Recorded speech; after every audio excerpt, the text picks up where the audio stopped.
Hey, good afternoon, and welcome to the first installment of Mad Radio featuring Douglas Gladstone and myself, Mark Weiss. Both of us coming from actually being on the bench or on the beach for a while. So good afternoon to you, old partner. How you doing? Mr. Weiss, we're still on the DL technically. Physically. But we're doing fine. We're doing much better than we were, and for the simple interests of candor and transparency. You know, a lot of podcast owners don't really believe in transparency and candor, but we do. We do here at Mad Radio. I had some hip replacement surgery. I feel more like a retired Major League ball player now than I perhaps ever did. I was a Monday morning quarterback writing about them, but now I can relate to them. And what are we relating to? Well, that we'll try to encapsulate in a nutshell. Ladies and gentlemen, first of all, thank you for joining us. We hope you listen to our broadcast. Mark and I have a lot to say. We're not going to be divisive, but we're not going to pull any punches either. Isn't that right, Mark? No, we're definitely not going to pull any punches, that's for sure. But one thing that we do want to punch out to is we really want to throw some punches at the folks in the Major League Baseball Players Association and the labor union, because Doug's written a wonderful book about the forgotten men, the men who did not get the pensions.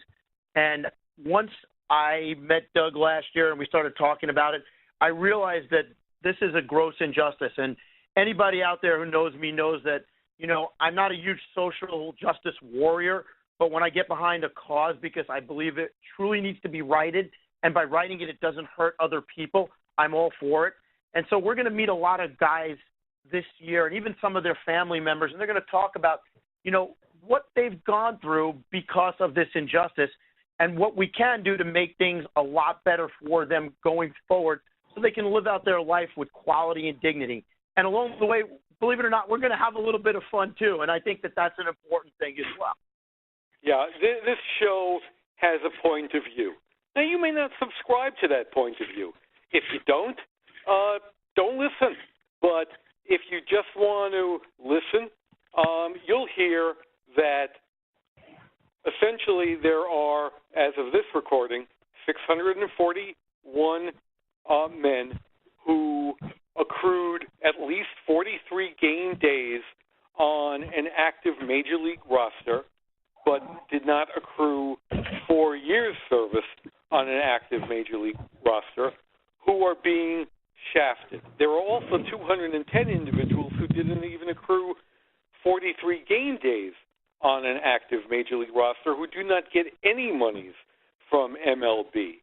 As my partner alluded to, I wrote a book that, I don't mean to sound sycophantic or full of myself, but it's been widely credited for helping Major League Baseball and the Major League Baseball Players Association award in April 2011, these 641 lost souls, payments of $625 per quarter of service.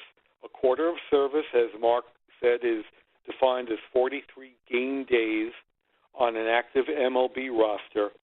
So you figure up to 16 quarters or $10,000.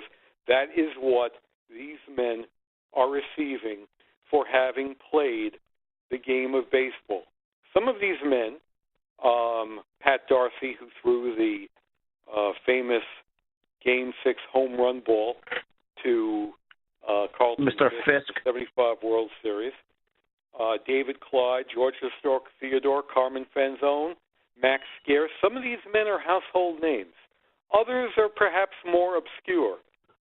Bottom line, it is our contention, and again, it may not be yours. You may not subscribe to this belief, but it is our contention that post-1980, when vesting rules changed to allow any individual to receive a Major League pension of only having 43 game days riding the pines, by the way. You don't even have to pick up a glove. You don't have to take a glove to the field. You don't have to pick up a bat and go to the plate. All you need to do basically is be an August 15th call-up through the last day of the season on October 1st, and you're going to get yourself a pension.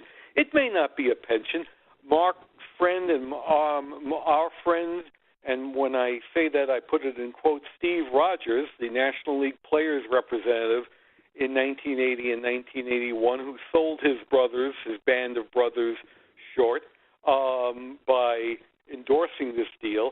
Steve Rogers told Jim Qualls of the Philadelphia Phillies and Baltimore Orioles that the minimum pension someone with 43 game days of service is going to get is $3,500.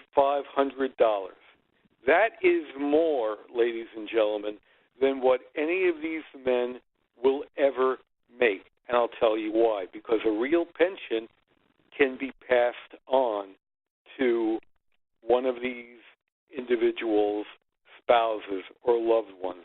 When Carmen Fanzone passes, and we hope that isn't for a good long time, that payment won't be passed on to his lovely bride, Sue Rainey Fanzone. The payments won't be passed to any one of David Clyde's 4 kids. That payment essentially passes when the man passes. And Douglas, yes, I was just going to say that this really touched our community right in the kisser last year when a friend of my old show, Dave Hilton, passed away. Dave was a wonderful human being, spoken, giving. He actually did lessons with kids and clinics, and he was all over the place doing this because he loved the game, but also because he needed to supplement his income because he wasn't getting anything. And then when he passed away, there was no money to help out his widow. And money was tight. And when you put that in perspective, sure, these guys aren't Hall of Famers, but they help build the game.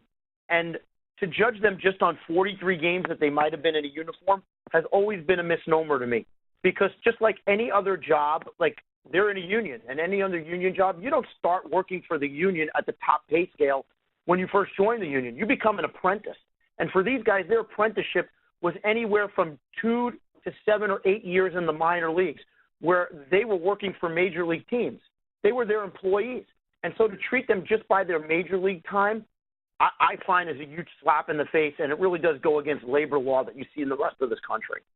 Well, I want to piggyback onto what you just said, Mark, because you're talking about growing the game.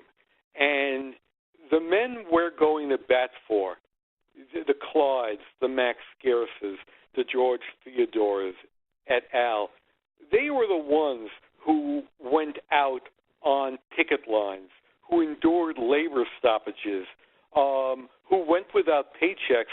Also, that individuals such as, and I'm not concentrating specifically on him, just so a Clayton Kershaw, who deserves, and we don't begrudge today's modern players one plug nickel of what they're making, one red cent.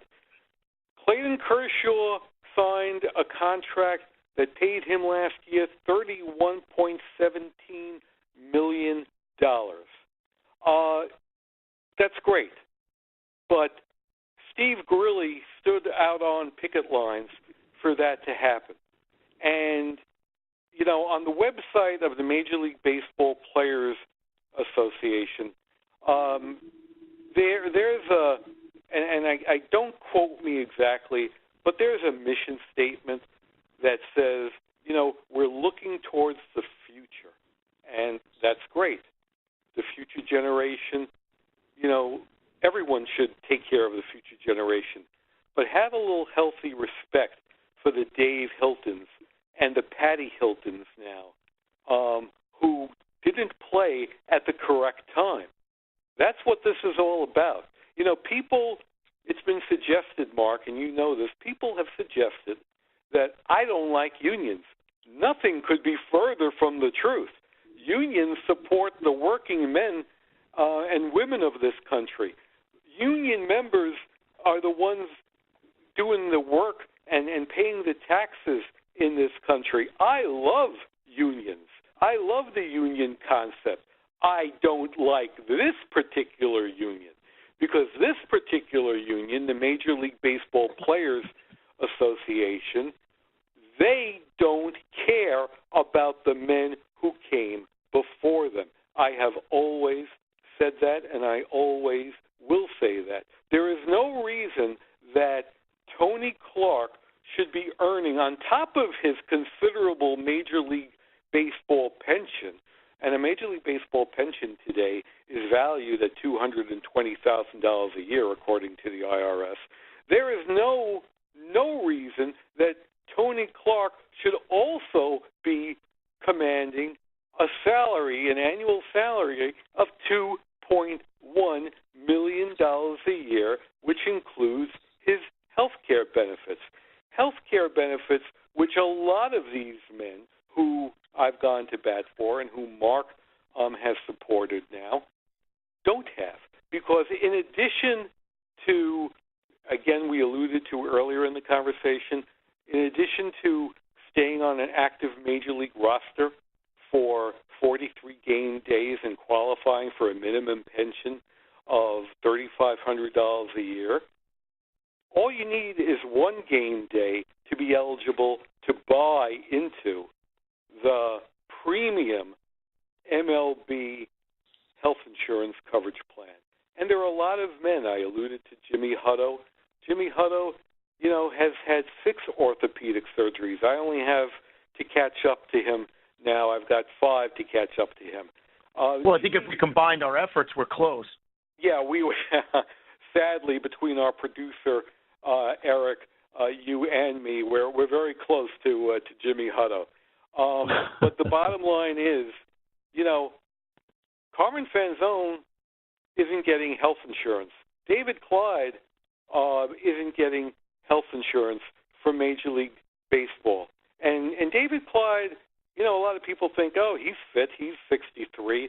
David Clyde had a collapsed lung 3 years ago. I'll never forget when he told me that, because it was the night that I learned my late mother-in-law was going into the hospital. So the bottom line, folks, if you want to continue listening, if you want to continue to hear some stories that aren't being reported in the mainstream media, and we'll talk about that a lot, why it's not being reported in the mainstream media, continue to listen or don't listen. We all have points of view. Mark and I respect your point of view. We would hope you respect our point of view. And our point of view is simply this. If you are giving ball players who played prior to the establishment of the Major League Baseball Pension Fund in 1947, if you were willing to give those ball players $10,000 a pop, men like Dolph Camille, the 1941 MVP of the Brooklyn Dodgers, or the late Pete Coscarard of the Brooklyn Dodgers, if you were willing to give them,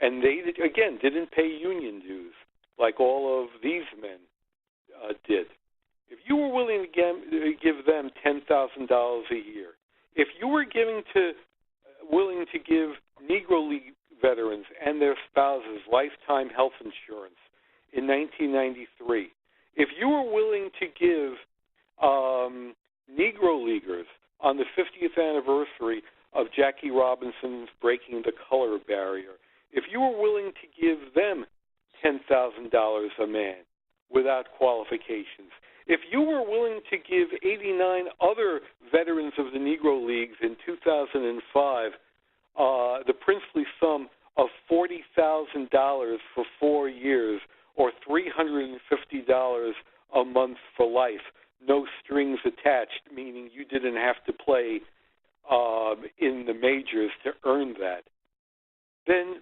why are the pre-1980 players, Why do they have to go through this? Why are